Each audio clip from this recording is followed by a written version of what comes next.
This is Riley from Perfect Game Whatever.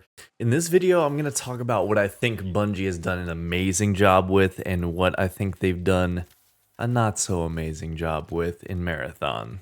So Bungie just kind of released a plan for what they want to do with the start of Season 2 and the end of Season 1, and I felt like this is just a good time to sort of reflect on how Bungie's done so far and how they've catered to every single audience and kind of rate them based on that. So the three main audiences I want to cover here are, first of all, obviously, the hardcore players, which is basically just the people still playing the game, the people with hundreds of hours. I would guess most of the people still playing are in this hardcore crowd. But then I also want to cover the casual players. So these are people who probably most of them have fallen off at this point in the season. Maybe they'll come back for the next wipe in the next season, but either they've fallen off because the competition's way too tough, they're just busy at work, or they fell off to another game. Maybe they're planning to come back, maybe they're not planning on coming back. But then also I want to talk about prospective players. So these are the players that have not played it at all. Or maybe they played it for just an hour or two and bounced off of it really quickly. So how has Bungie been catering to these people, and what can they do in the future to cater to them better? So first of all, let's look back at how Bungie's done for the hardcore players.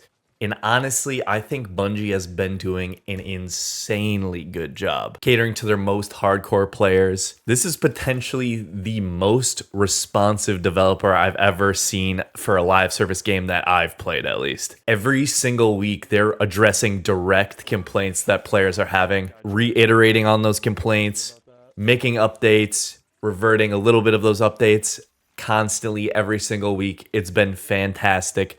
So many of the extremely dominant items and metas have been tweaked and changed several times throughout the season, and we're at a way more balanced state right now than we were at the start of the season. So two obvious examples, like one is the dominance of that Waster shotgun. At the start of the season, the first half, it was dominant every single gunfight. People were just trying to get as close as possible to use that shotgun. You can two-tap like almost anybody, even fully purple shields. It was extremely, extremely powerful. So then they addressed that by reducing the damage greatly, especially the range, and made it so that you can only two-shot green and below shields. So this was actually like decently controversial at first. I know a lot of people liked it because they felt like the entire meta was just based on getting as close as possible to your enemies, but now it felt like this shotgun was useful in way more niche scenarios, way harder to use in a normal gunfight, even against bots. So they responded to player complaints 1 week later for the shotgun. They increased the damage a little bit, made it so that's more effective at a little bit further of a range again, and massively increased the damage it does to bots. And now I would say it's in a very balanced state. Super good as a finisher against high level like purple and above runners, and it can still two-tap green or below runners. This is an example of how ridiculously responsive Bungie's been on a week-to-week basis and communicating clearly with the community the whole time. Like past games I've played, it could take months, like 6 months to a year, for a developer to address an insanely broken meta. The fact they did it in just a few weeks and then reiterated on that 1 week later is very impressive, I would say. And it goes to show they definitely prepared for this scenario in the development of the game, and they learned from all of their live service experience with Destiny 1 and 2. Clearly, on the back end, it's very easy for them to be able to tweak things quickly. But there are just so many things in the meta that they've updated for the better in the past couple months. I think it's crazy when you actually list them all out. Like, the knife nerf was so needed. The knife was just so annoying at the start of the season. The way you could stack infinite amounts of grenades, especially for Cryo Archive, that was completely broken, and now I think is in a pretty good state. The thing they did for the bubble shield, they made it way more destructible, way less ridiculously OP. They made the railgun like super usable. Now it doesn't just auto fire every time you hold it to the max capacity. And the communication has been just fantastic overall with all of that, and just the speed at which they're doing it, I cannot overstate, is amazing. But then for the hardcore players, also there's just infinite layers of depth to this game. Like Cryo Archive alone has hundreds of hours of content. Like this game just gives you as much as you put into it. It is definitely designed primarily for hardcore players. That's why the people still playing are the ones who are playing hundreds and hundreds of hours. So I think overall they're doing a really good job catering to that hardcore player. But next, I do want to go into those casual players and kind of look into what maybe drove them away. How can Bungie court them better? So I think Bungie's done a decent job catering to that audience. So a player who maybe bought the game, played 20 or 30 hours and then burnt out. Maybe they got distracted by a different game entirely. Maybe they got busy in their life. Or they know that they can't just like put an hour in here and there and expect to not get absolutely stomped by teams that are absolutely decked out in gear. I think Bungie has done a decent job catering to this crowd, and it's gotten better as the season has gone on, which is sort of the issue because a lot of those players probably fell off by that point. So one thing they've been doing a great job with is the constant rotation of cool experimental modes, and those modes are usually more catered to a casual-ish crowd. The most obvious example being the sponsored kit mode. It's closer to like a battle royale where you're going in with almost nothing. It's way easier for a player who doesn't want to do all this inventory management in their vault to just fire up a game, get out there. Maybe they get dunked on by some enemies, but also everyone's just kind of on a level playing field. So that definitely caters more to that casual crowd whose vault isn't maybe completely stacked out with gold shields. And then also the duos mode, I would say is more for casual players as well, or at least appeals to a casual player more. Like, I think I've seen a lot of people claim that they don't even want to play if it's a group of 3. Like maybe they only have one friend and they don't want to play with randos. So they're just waiting for a duos mode to come back. So I think with season 2, where they said they're going to bring duos mode back to some extent, is very good for that type of player. And I hope in the future they keep adding some of these experimental modes that are catering to this sort of crowd, maybe adding more hardcore modes as well. But then another thing I think they've done really good for casual players is in the middle of the season, they introduced that carry program. So essentially, it rewards you for exfilling or doing more team-oriented tasks, or as a rook, maybe like exfilling with other rooks, things like that. Just adds more incentive for collaboration rather than shooting on sight. Also, the rewards from this allow you to way speed up your progression with all the factions. No reality you would be able to complete before the season ends. I think the most important thing for Bungie to note with these casual players is what drove them away and how can they get them back and keep them back. So one key main thing might just be getting completely outclassed by no-lifers that are dunking on them.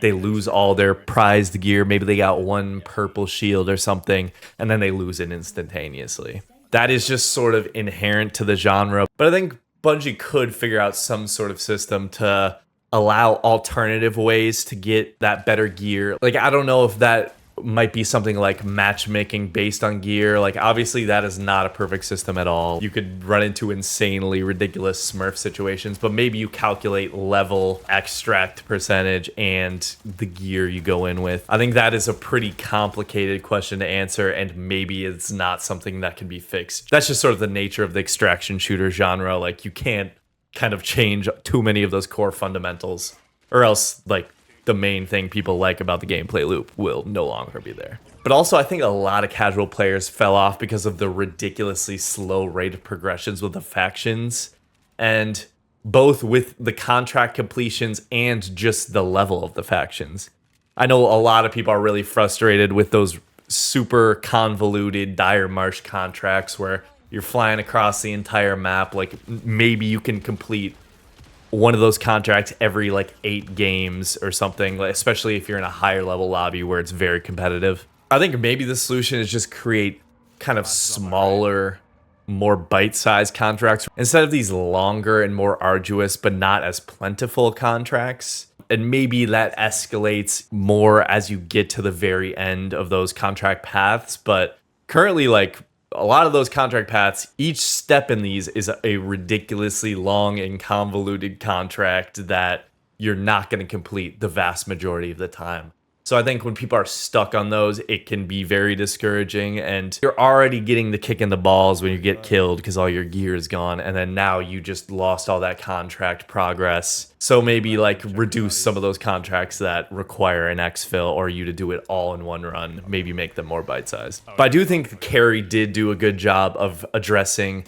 the progression within the faction itself, because I think it is very generous with the amount of points and XP you get by claiming those little carry faction upgrades. That is one thing I think they did very well in Season 1. And maybe they should keep that at the start of Season 2, perhaps at a lower amount of XP that they then ratchet up halfway through the season. But I think having it as an option for something to buy and spend those points on is a good idea. And I think another very key thing for what drove away these casual players is they get filtered too fast for the most fun aspects of the game to show themselves. And I think anybody who's played a ton of this game will tell you the best parts of this game are Outpost and Cryo Archive. And I'm guessing if we check the stats of map playtime, 95% of the player base has not done Cryo Archive one time. I think there's just a ridiculously intimidating barrier of entry for Cryo Archive that makes it even more unapproachable than the game is in the first place. Some of the most fun parts of this game are in there,